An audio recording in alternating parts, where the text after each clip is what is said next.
Some people in this world have grit. Down and he is hurt. Oh my God. I dropped the microphone and lost all my professionalism and ran over to see what had happened to my friend. He said, "Frank, help me." I said, we're getting a stretcher. We're getting out of here. We're going to get you to the hospital. You're going to be okay. I had no idea. I thought he crushed his ribs because he was, bloody in the mouth. And his nose was bleeding. The bone was sticking out. I said, no. He said, "I'm going to walk out. Help me, Frank. I'm going to walk out." So he got up, put his arm around me, and we walked out of Wembley Stadium. I'm all done. I'm going to walk. He goes too far, babe. We'll never make it. I can make it. You're proved enough, pal. Take me out. Let me walk out. Please let me walk out. They wanted to see me because I fell so hard so many times, and they wanted to see me get up. They wanted to see me get off my back. Evel Knievel had true grit. I always thought, I can do this. I'll never run out of guts, never run out of bullets. I was Superman. You either have it or you don't. It's part of your life or it's not. If you have a dream and you want to reach for it, no matter how impossible it may seem to you, for God's sake, do it. Anybody that's afraid of dying is crazy. Those with true grit live by their own rules. When I walked out in the middle of Wembley Stadium, clear over the Atlantic Ocean, clear in London, England, I'd drawn 100,000 people to a jump. He had not been in Wembley Stadium other than to check his ramp, and they brought in these 13 double-deck English buses and lined them up. He looked out there and he said, "Hell, I can't jump that far." They said, "Well, what are you going to do?" He says, "Well, what the hell do you think I'm going to do? I'm going to jump. What do you want me to do, give these people their money back?" And it was eerie because the motorcycle almost chased him down the ramp. He kept hitting on the way down. They wanted to see me stand up in that red, white, and blue uniform and say, "I'm no quitter."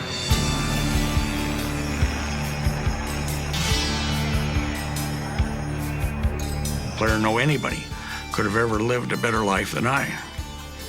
And what do you measure that on? It's the things you do in life, the impossible. It's all the same. Only the name will change every day. It seems we're wasting away. Another place where the faces are so cold. I drive all night just to get back home. I'm a cowboy on a steel horse I ride. I'm wanted, dead or alive. Butte was a wide open town when I was a kid. Butte was a tough town, and today it's still a tough town. Most of the people were employed as miners. It's a dangerous, difficult job. There were more bars per capita, I think, than anywhere in the United States there. And there were much more brothels, whorehouses there at that time than there were in Boston or San Francisco per capita. That's where Evel Knievel came from, and I think he kind of had that sense of danger instilled in him, and he also had that sense of, flirting with danger, flirting with disaster, and fighting with death. I'm wanted, dead or alive. Well, my mother and dad were divorced when I was very young, and she went away to Reno, and my dad, he moved away to California. After a year, I just ended up in the hands of my grandparents. Nick was born 11 months after Evel, after Bobby, and the two boys were left to be raised by their paternal grandparents, Ignatius and Emma Knievel. Boy, I'll tell you, my brother and I, we were two of the most loved children. They just did a wonderful job. Let's go down to the fairground, go down side by side. Let's remember what life was like when life was a wild ride. I was a young kid, probably 8 or 9, when I saw that automobile Daredevil show, that Joey Chitwood show. I'd go home and take the fenders off of my bicycle and put those clothespins and cards on it so it'd sound like a motorcycle.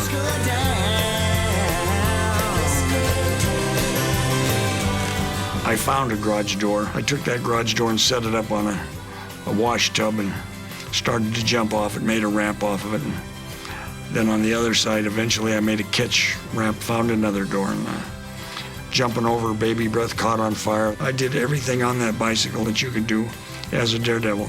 At 15, Bobby traded in his bike for a motorcycle. By 16, he was a high school dropout and small-time crook. Everybody thought Evel was crazy. I mean, the things that he used to do. To smash a window right on the main street and take all the jewelry out of it, it was nothing for us to do. We just did it. He got arrested and was thrown in jail. In the cell next to him was a local criminal named William Knievel, who had the name Awful Knievel. So as the story goes, the jailer said, "Hey, double the guard, we have Awful Knievel and Evel Knievel." Supposedly that's when the name Evel Knievel was coined. I was caught with 1,500 hubcaps under my grandma's front porch. And at that time, the police said, "Now look, here's what you're gonna do. You're either gonna go to jail, you're gonna go to the penitentiary, you're gonna join the Army." I didn't like the Army real well. I didn't like the infantry. I didn't like to be told what to do.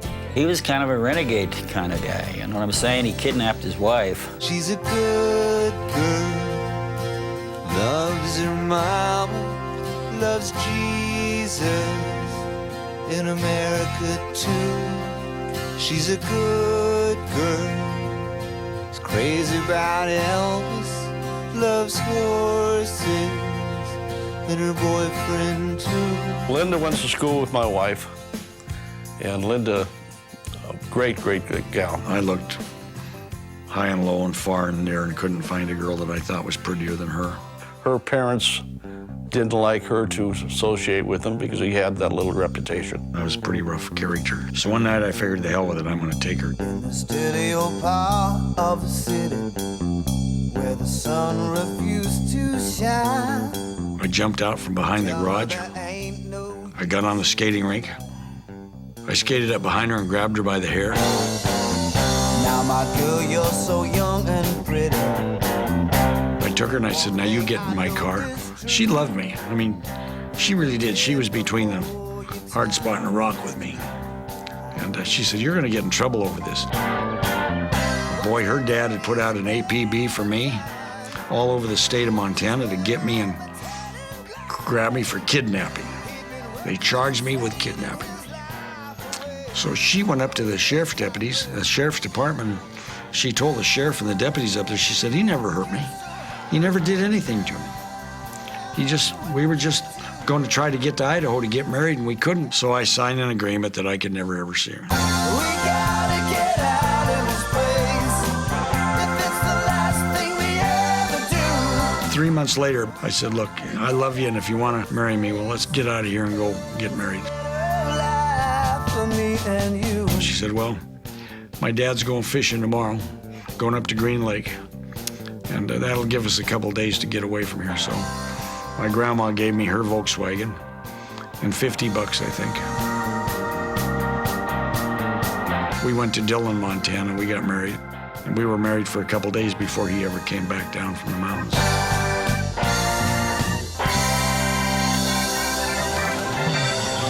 Coming up, Mr. Knievel goes to Washington.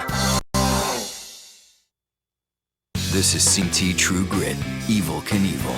He went and had a tryout with this minor league team called the Charlotte Clippers in the Eastern Hockey League, and he figured he just couldn't make as a professional to earn enough money to earn a living. So I formed the Butte Bombers. I got 6 guys from the University of Montana and 6 from Montana State that were all Canadian to come to Butte and play for me on the weekends. They're fairly successful, but they only played like teams from around the area. I was the coach and the general manager and the starting center, and I was the guy that cleaned the locker rooms up. Sort of the big moment in the Butte Bombers' history was in 1960 when the Czechoslovakian national team was touring the United States on the way to Squaw Valley for the 1960 Olympics. So Evel brought him to Butte to play an exhibition game against the Bombers. You could only check in between certain lines, and you couldn't board anybody or knock them down. Hell, we were out there just knocking everybody around that we could because really it was the only way we could win the game. These guys were just great players. The Butte Bombers got creamed. I think 21-3 was the final score. But it was kind of a nice little accomplishment. And then there's the whole story about the $8,000.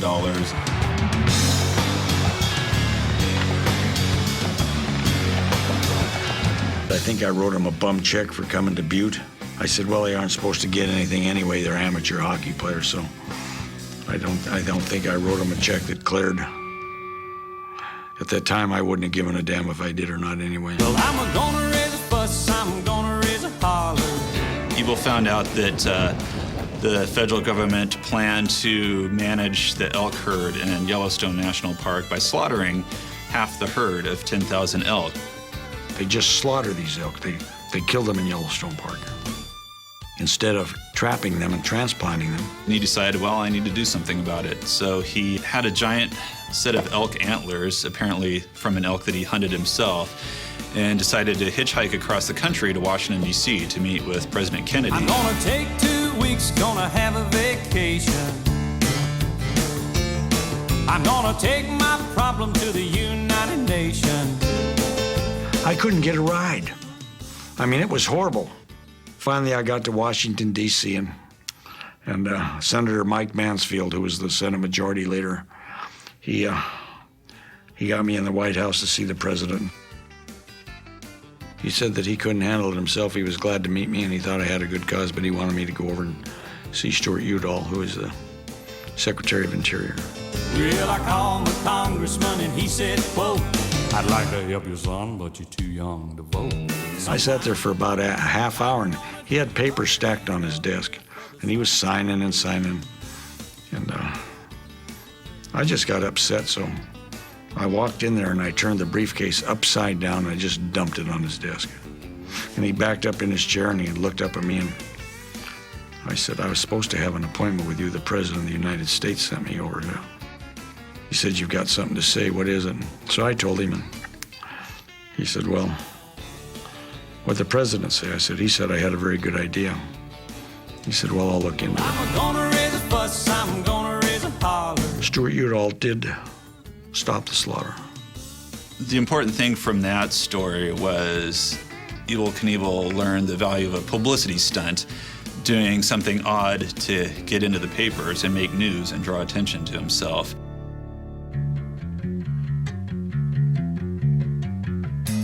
Evel's next attempt at making a living found him working both sides of the street. I just called it the Southside Merchant Place. What it was, actually, was a protection service. I'd just come to you if you were the owner of the store, and I'd say, I'll watch your place. And come by here 2 or 3 times a night, and I'll make sure your doors are all locked and your windows are all safe. There was a couple of them that decided that they didn't need his business, I guess. The fact of life was, if you paid me, nothing would happen to your place. And then again, if you didn't pay me, something might happen to it. The ones who wouldn't take his services, you'd end up probably ripping them off later on down the road. That's exactly the way it worked. I was running a protection service, and how I got away with it, I'll never know.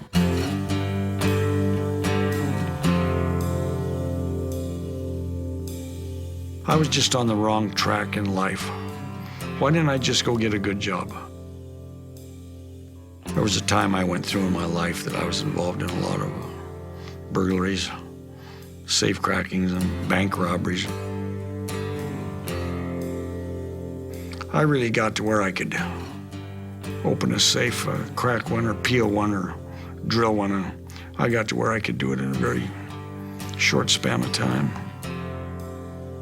I just thought if I could get into one place where I could get several $100,000, I'd be ahead of the game. And of course, that's the truth, but the risk you have to take for it is astronomical. I just really thought that I should get out of it. I like smoking lightning, heavy metal thunder, racing with the wind, and the feeling that I'm I started to race what we called big-time AMA racing, and I wasn't the fastest in the world, but I won my share of races, except when I go up to Seattle or Portland. There were some guys up there that were real fast, but I did a good job, and I had a racetrack in Moses Lake, Washington, and I put on the halftime show. For instance, one day I jumped a bunch of rattlesnakes and mountain lions that were staked out at the end of a ramp. He fell a little short, broke the box open upon landing, and sent the snakes slithering out, and it freaked out the audience. I met an attorney one time named John R. Lewis. He said, "You know something, kid? In your lifetime, no city like this little Moses Lake is going to be able to contain you. No city like Spokane or Seattle is going to be able to contain you. You're going to need the world." He said, "I can see it in you. You're going to need the world." Coming up, Evel Knievel takes on Las Vegas.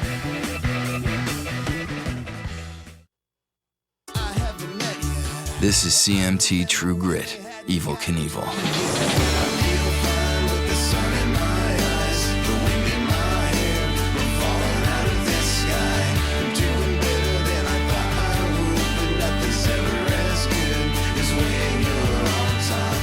He'd been racing motorcycles for a few years, and he was actually good at it. He won races and so forth, but he realized he couldn't make it as a professional motorcycle racer.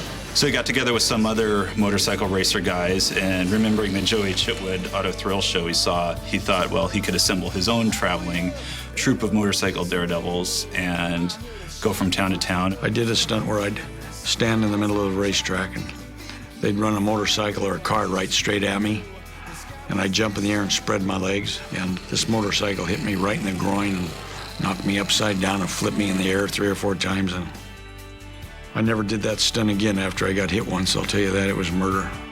Evel would get injured, and it would be hard for them to put on a full show every time with guys being laid up with injuries. And Evel realized that he was like the star attraction of the show, and so he figured he'd just go out on his own and do it.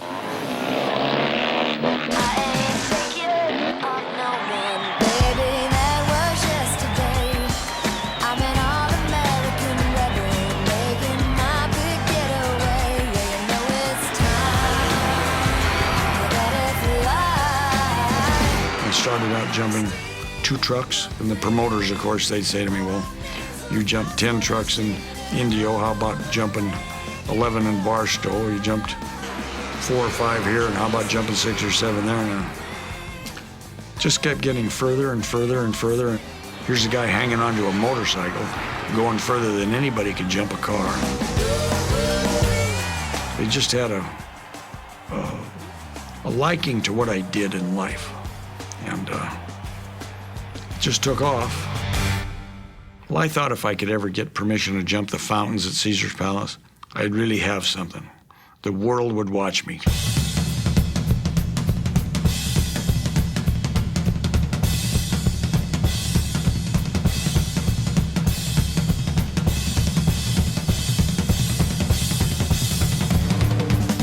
I was staying in a little motel with cockroaches on the floor outside of Las Vegas, just the only thing I could afford. And I called Caesar's Palace, and I impersonated a guy from Life magazine. And I said, "This is Frank Quinn from Life magazine. I'd like to talk to Jay Sarno." I said, "Do you know an Evel Knievel?" He said, "No, Evel Knievel, I never heard of him." I said, "Well, he's this kid that said he was going to jump the Grand Canyon, and he says he's going to jump your hotel over your fountains." And he said, "No, I never heard of him. I never heard anything about it." So I waited 2 more days, and I called him back, and I said, "Well, this is Mike Rosenstein. I'm with True Magazine. Have you ever heard of Evel Knievel?" He said, "No." And I said, "Well, he's the kid that says he's going to jump the Grand Canyon, says he's going to jump over you." "Oh, you mean Evel Knievel?" he said. I said, "No, Evel Knievel." He said, "Evel Knievel, Evel Knievel, who in the hell is this guy?" So I waited 2 more days, and I called his secretary, Evelyn. I said, "Is Mr. Sarno there?" She said, "No, what can I do for you?" And I said, "This is Evel Knievel. I'd like to speak with him." She puts her hand over the phone. I heard her say, "It's him, it's him." I went in there and threw his arms up in the air, and he says, "Kid, where you been? I've been looking for you," he says.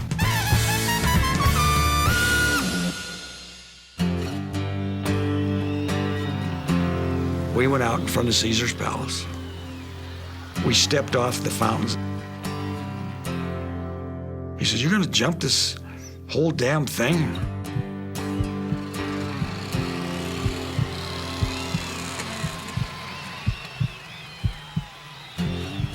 That Caesar's Palace jump. Have you ever seen anything like that? Who in the world is this guy, and why would he be doing such a thing?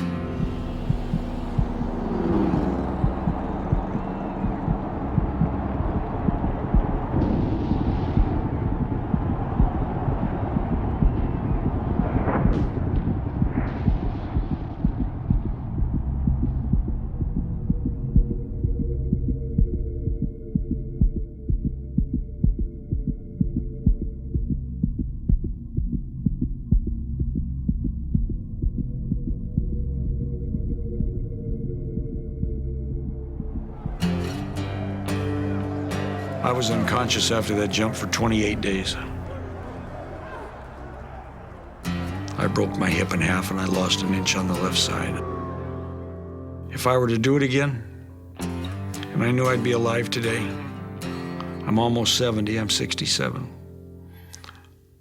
I think I'd probably do it all over again.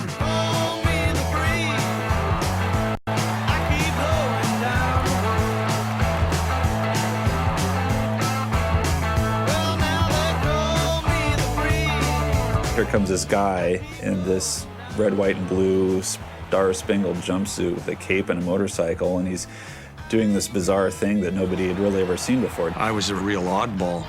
I mean, I did capture the attention of the world, just like the Beatles and Elvis Presley. He loved a crowd, he loved to entertain, he loved to be the focal point, but I've known a lot of people like that. Evel took it to an extreme that I've never seen before.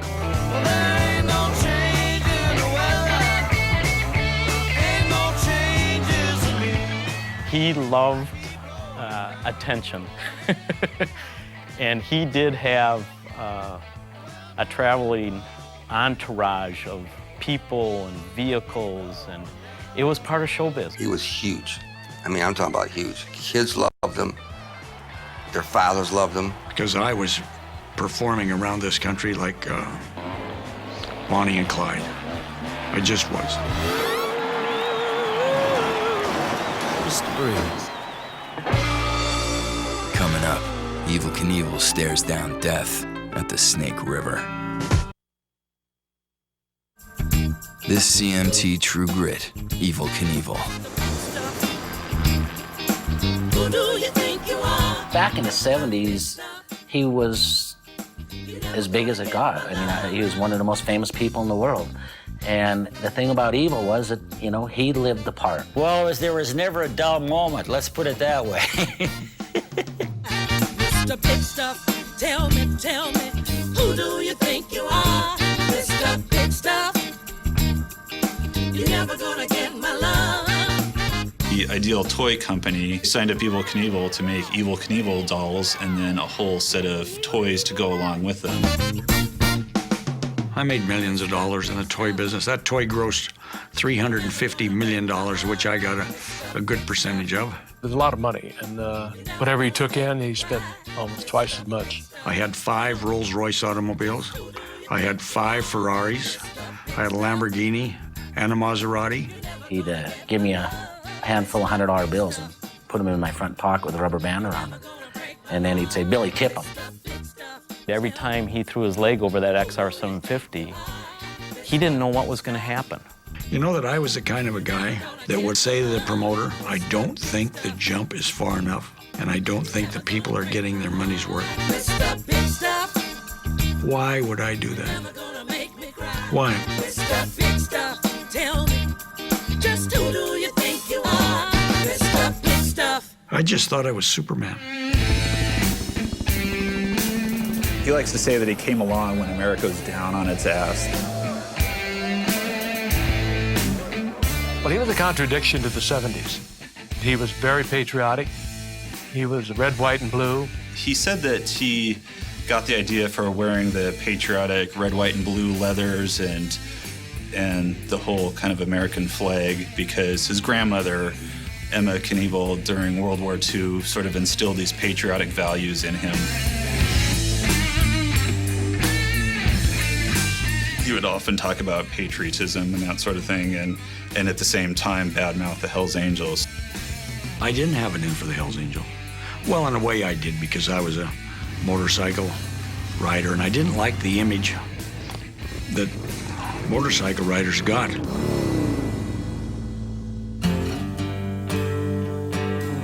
They were in the grandstand at the time, and there was a hallway in the Cow Palace.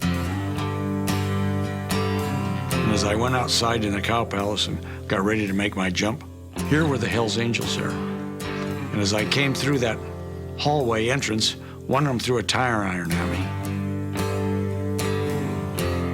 And it hit me in the back. And here was this guy standing in the middle of the floor giving me the bird.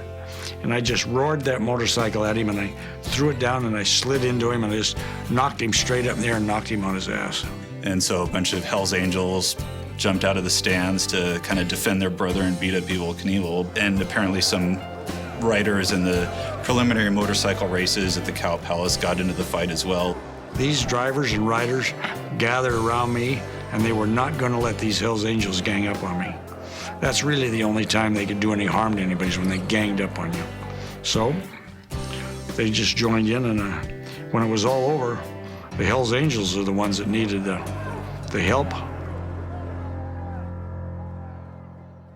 The Hollywood movie Evel Knievel came out in 1971. George Hamilton financed the movie and starred in it as Evel Knievel. If it is possible, it is done. If it is impossible, it will be done. I think the George Hamilton movie was a good movie. I know it's been a success in our society throughout the time it was made. Yeah, that was a pretty big deal. By 1971, he had a Hollywood movie with his name on it, and at the end of the movie, it kind of foreshadows the Grand Canyon / Snake River jump.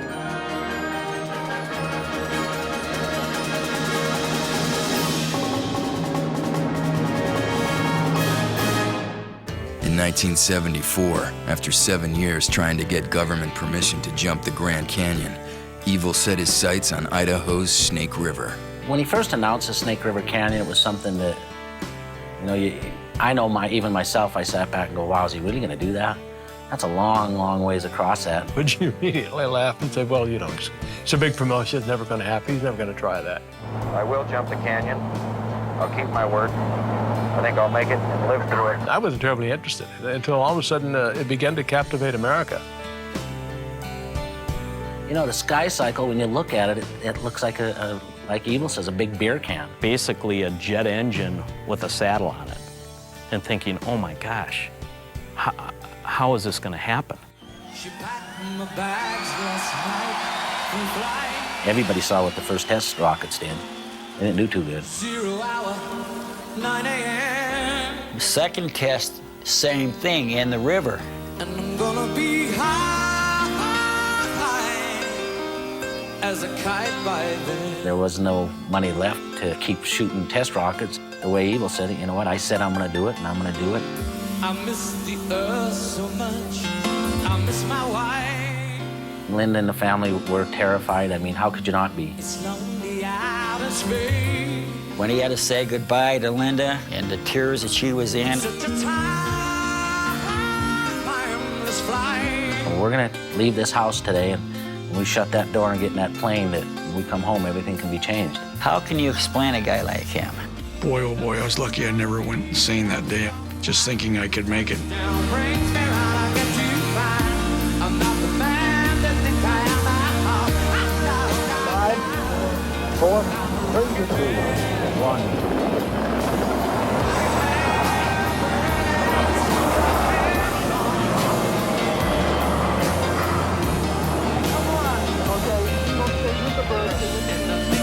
So much blast force at the parachute just came out itself. I went into the rocks. I only landed about 7 or 10 feet from the river. I figured he was gone. I mean, I mean, he had no protection. I mean, he had a shell, nothing. And all of a sudden I heard and somebody yelled, "He's alive! He's alive!" And I said, "Oh God, man!" So I just started crying like a baby, you know. If I'd have made it, everybody would have said it was easy. Then if I'd have missed it and died, they said, well, that was what was supposed to happen to that crazy SOB. And there's no one there to raise him. To this day, I don't see any long line of daredevils standing up there wanting to do the canyon jump. I think it's gonna be a long, long time. I think it's gonna be a long, long time. He did the Snake River jump in September 1974, and then his big comeback jump was the Wembley Stadium jump, May 26, 1975. But we got to London and nobody had a clue who this guy Evel Knievel was, and he couldn't get the press interested, and there was no tickets sold at all for this jump, and they weren't interested. And unlike Americans who were instantly attracted to him, and this guy that crashed at Caesar's Palace, this guy that had the Snake River and almost died there, and he figured they'd get their attention, and he did. He refused to drive on their side of the highway. In other words, he was driving on the wrong side of the road. He was stopped by the bobbies several times, and of course, then he started getting into the newspapers, and they asked him why. And he said, well, you must have been bombed out of your minds. He said, if it hadn't been for us Americans, I'd be jumping for the Germans. Now, and that instantly got their attention. And so Wembley Stadium was sold out, and he did that on his own. He had not been in Wembley Stadium other than to check his ramp, and they brought in these 13 double-deck English buses and lined them up. And I walked in with him, and we came through the tunnel, and I looked out there, and he looked out there, and he said, hell, I can't jump that far. They said, well, what are you gonna do? He says, well, what the hell do you think I'm gonna do? I'm gonna jump. What do you want me to do? Give these people their money back? He was different this time. He came down and looked at it. He came down the ramp, he looked out over the buses, and looked at me, he told me, he said, Frank, when I give you a thumbs up, that means I'm gonna go. And all of a sudden, there came the thumbs up, and down he came. Caesar's Palace, here he goes, and he will go. He's down, and he is hurt. Oh, my God.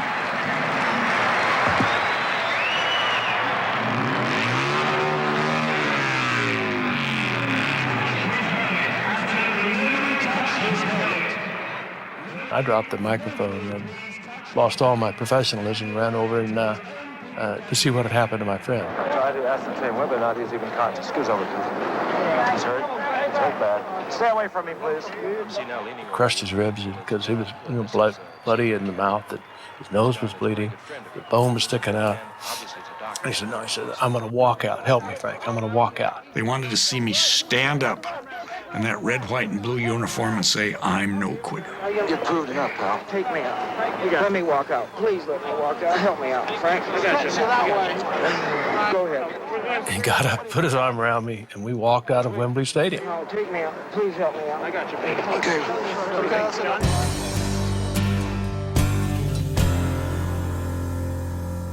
Coming up, Evel Knievel's final battle.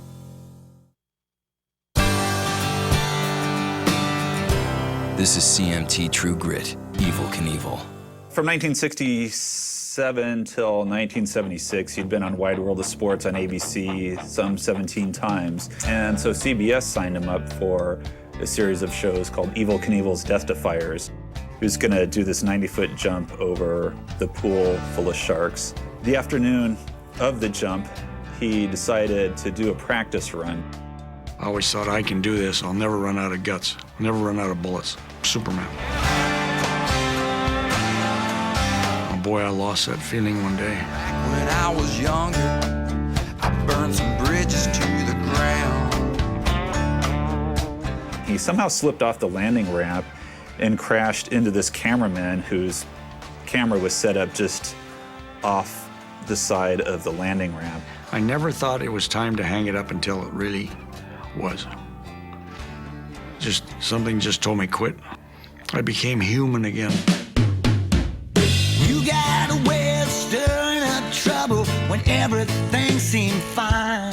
In 1977, a book that supposedly documented Evel's on-the-road exploits was published.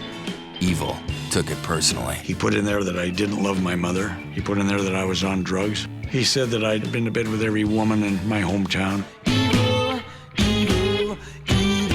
know that I had to call my friends and tell them please not to read the book, that I had not said anything like that, that it was not the truth.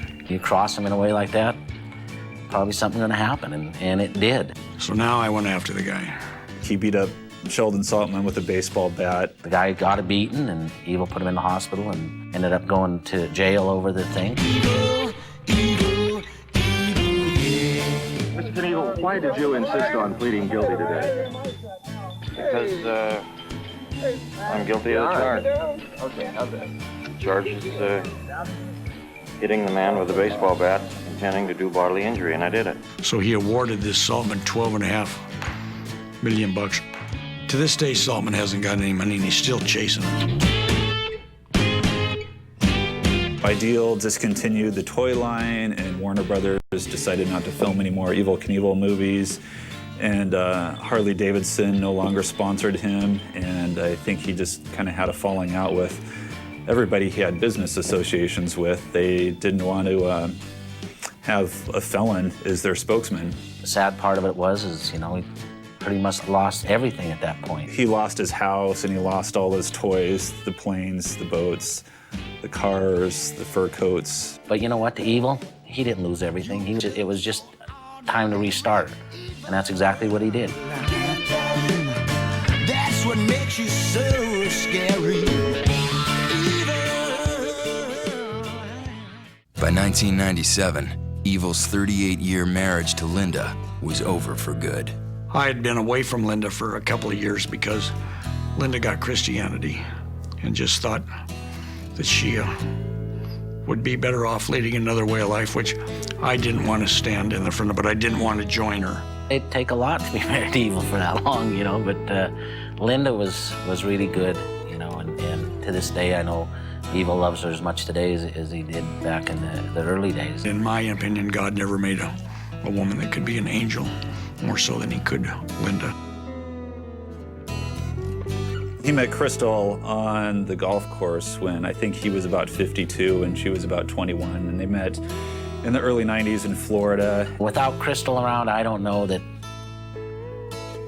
he'd want to be around. I really don't. He, you know, she's so good to him, and he's very fortunate to have a person like that loves him that way too. So it's thank God for her.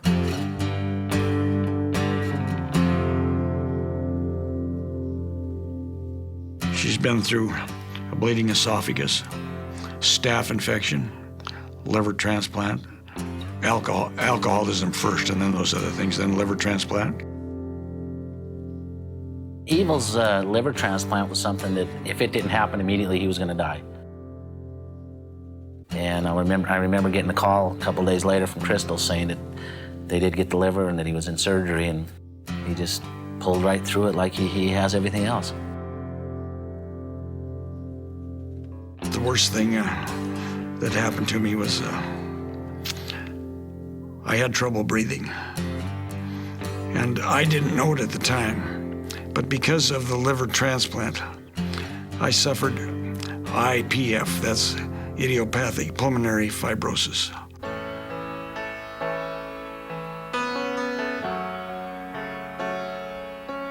The doctors gave me 2 years ago 5 years to live.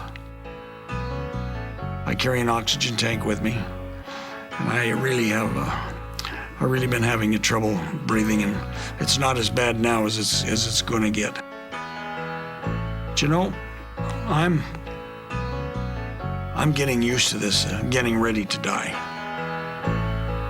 Think in terms of bridges burned. My name is Evel Knievel. I'm a professional daredevil. Think of seasons that must end. I've always felt where there is little risk in life, there's little reward. See the rivers rise and fall. I'm kind of proud of that red, white, and blue number 1 I wear on my shoulder, and I want to keep it on there. They will rise and fall again. I don't know why I did what I did. I did what I did. I do what I do because I'm Evel Knievel. Everything must die like an ocean to a shore, like a river to a stream.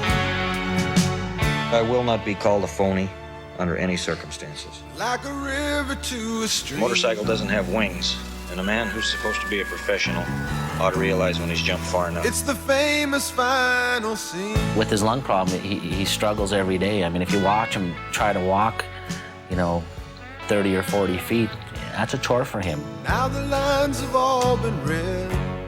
He just is an amazing guy. I don't know how to describe. I've never known anyone like him. And you knew them all by heart. He still has the charisma, the courage, the passion, the dedication to get out and do great things for people. Here it comes, the hardest part. Trying to handle up the road. Feeling different, feeling strange. This can never be arranged. I have no qualms about dying. In fact, I'm looking forward to it. I really am. I don't know.